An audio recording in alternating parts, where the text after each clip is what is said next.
Boa tarde a todos. Sejam muito bem-vindos à apresentação desse tema, desse assunto, né? O meu nome é Samuel Novaes, juntamente com o colega Ricardo Júlio, né? Nós somos alunos do curso de Teologia Interconfessional da Uninter, somos aqui do Polo do Venâncio 2000, Brasília, Distrito Federal.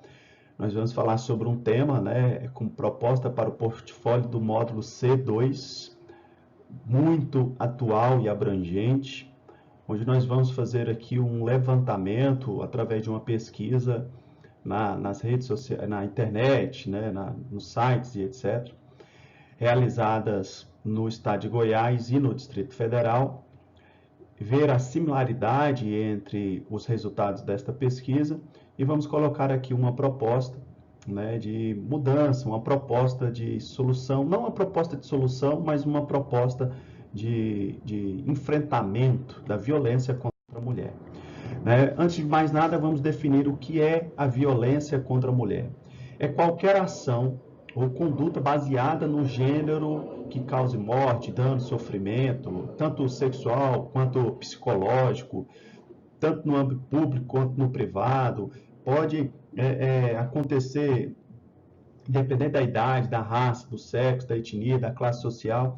Então, ela é muito abrangente. Às vezes a pessoa acha que é só física, mas não. Né? A violência ela tem uma categorização bem forte. Bem forte. Quais são os tipos de violência contra a mulher? Elas são físicas, psicológicas, patrimonial e econômica, simbólica e sexual.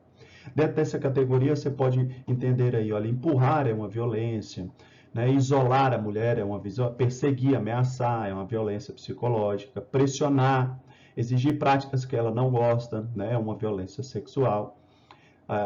Destruir certos objetos dela, ocultar bens e propriedades, enfim, fazer piadas relacionadas à inteligência ou à capacidade da mulher, publicidade que objetifica a mulher e a coloca como inferior, representar a mulher como objeto pessoal, isso tudo são formas de violência contra a mulher. Perfeito? Muito bem. Dentro dessa proposta, foi colocado como desafio para o estudante, para nós, a pesquisa, né, da violência doméstica na cidade de Goiás. Os dados, né, da SEM, do Centro Especializado, né, de Atendimento à Mulher, são dados de 2018. Então, para esse comparativo ficar de acordo com a data, nós também fizemos um levantamento na Secretaria de Segurança Pública e no site do Distrito Federal do ano de 2018.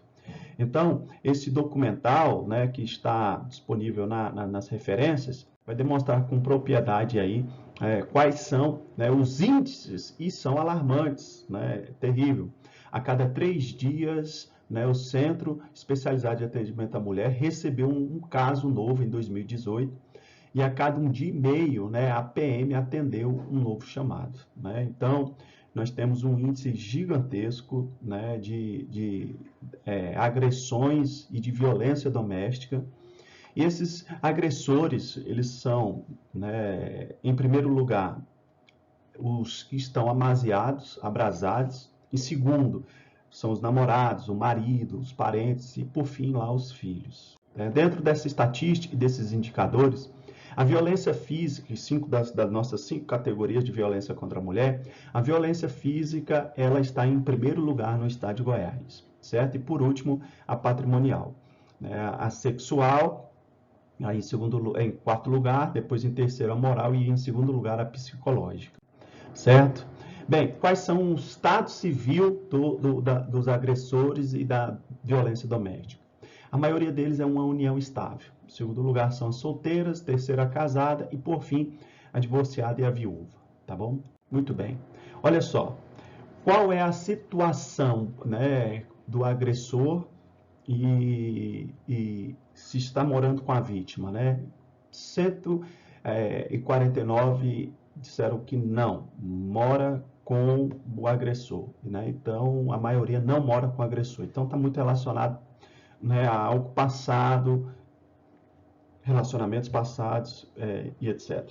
Quem buscou o serviço? A própria vítima busca ajuda, né? É interessante que 96 por cento da vítima. Isso leva-nos a tomar umas políticas, né, ou sugerir políticas de ações para quem presencia, né? Se 96 foi quem denunciou, quem buscou ajuda, por que não aqueles que estão cientes da situação, né? Isso poderia ter um incentivo da parte do governo nesse quesito. Qual é a idade, né, das vítimas? 41% está entre 18 a 35 anos e a maioria tem filhos, entre 1 e 2 filhos. Tá? Muito bem. A gente percebe aqui também que é um racismo muito forte, né, porque 40% são negras. Né? Esses dados são, né, dados de 2008, creio eu que a forma correta aqui da expressão, né, deveria ser pretas. Né? Muito bem, a renda é baixa, né? Então se concentra nos bairros mais pobres, na classe social mais baixa, né? A classe C e D, e até a E, né? Uma classe bem mais baixa do que o salário mínimo. 64% não depende do agressor, a renda média das vítimas de um salário mínimo. E a formação? A formação são 36% superior incompleto, 3% pós-graduado, 10% fundamental, 24% ensino médio e 27% do ensino superior. Né? Então, são dados, né, do Estado de Goiás que nós fizemos esse levantamento e agora nós vamos levantar algumas informações similares a essa, né, tomando em consideração a violência doméstica no Distrito Federal, que é o polo que eu estudo e a nossa base aqui educacional. Certo? Nós fizemos a pesquisa na Secretaria do Estado de Segurança Pública e no site do GDF. Nós vamos ver isso lá. Conforme vocês podem ver, aqui é o mapa do Distrito Federal.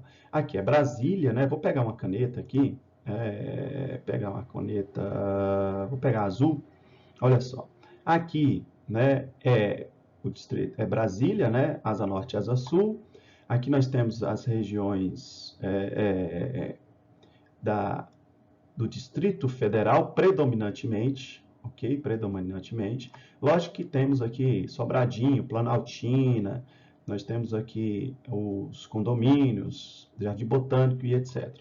Mas perceba, aqui, né, nós temos uma grande concentração, aqui nós vamos ver aqui a mancha vermelha, onde se concentra o maior número de violência doméstica.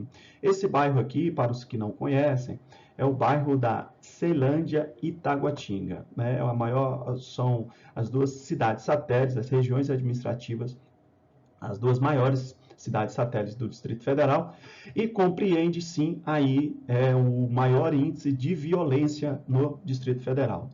Né? O mapa aqui é mapa de calor, é chamado de mapa de calor, está demonstrando com propriedade isso, e nós podemos perceber aqui no gráfico que em 2018, né, teve 2.437 ocorrências, né, o percentual aí de participação no ano. Então, em primeiro lugar é a Ceilândia, depois vem Planaltina, Samambaia, né? Então, olha, quanto mais escuro, a violência é maior. Depois vem Planaltina e aí até, por fim, né, cidades mais bem financeiramente, como Sudoeste, Lago e outras regiões, que o índice é baixíssimo, certo? É baixíssimo. Muito bem, esses dados são crime de violência doméstica por região administrativa entre o período de 2017 e 2018, né, baseado aí na violência doméstica conforme lei Maria da Penha, que nós vamos falar sobre ela aqui daqui a pouquinho. Para a gente fazer um comparativo entre Goiás e Distrito Federal, a gente também buscou aqui a faixa etária dos autores, né, alguns, a maioria aqui entre menor de 51 a 60 anos, 7%, mais de 60 anos, 3%, não informado, 4%, menor de 18 anos, 1%, 31 e 40, a maioria, 32%, é o perfil aí dos autores envolvidos, né? O sexo dos autores identificados, masculino, né, que são os principais agressores e os que mais sofrem também a violência doméstica. Lembrando que há também violência doméstica contra o homem, mas só que certo? A vítima predominantemente é do sexo feminino, 90% é do sexo feminino. Olha a faixa etária da vítima, né? De 18 a 30 anos, 37% das mulheres são as principais vítimas. Então, perceba, a participação do percentual dos tipos de violência, né? Quais são as violências? Tanto naquele levantamento que nós fizemos em Goiás, quanto aqui do Distrito Federal. O tipo de violência, a maioria se dá entre a violência moral e psicológica. E depois vem a física, né? O espancamento e tal. E nós percebemos também, né, que em virtude desta pandemia que nós estamos vivendo, o crescimento expressivo de violência doméstica, os casais, né, os casais vivendo mais próximos, né, não tem mais aquele ambiente de trabalho externo, o trabalho veio para dentro de casa, a relação com os filhos, então veio a impaciência, aumentou vários sentimentos que estavam, né, represados, estourou na pandemia, aumentou demais o índice de violência, de homicídio, de feminicídio, violência contra a criança, uso de drogas, violência sexual, né? Um terror. O ano de 2020 tem sido marcado por um ano de muita reflexão nessa área e de um posicionamento do governo, da sociedade, da igreja, né? Dos representantes, dos líderes evangélicos, dos pastores e etc., nesse enfrentamento da violência doméstica, e a gente precisa trabalhar nesse sentido. A física é essa lesão corporal, né, que vias de fato, homicídio e etc. Né? A moral foi injúria, difamação, ameaça, perturbação da tranquilidade. Né? A patrimonial foi violação do domicílio, o roubo. E a sexual foi estupro, tentado ou consumado, violação sexual e etc. Então, quais eram aqui as cores? Como nós falamos lá, né, no Goiás, predominantemente os pretos, aqui também, de forma muito bem clara, ficou de a maior índice, a parda, a branca e a negra, tá?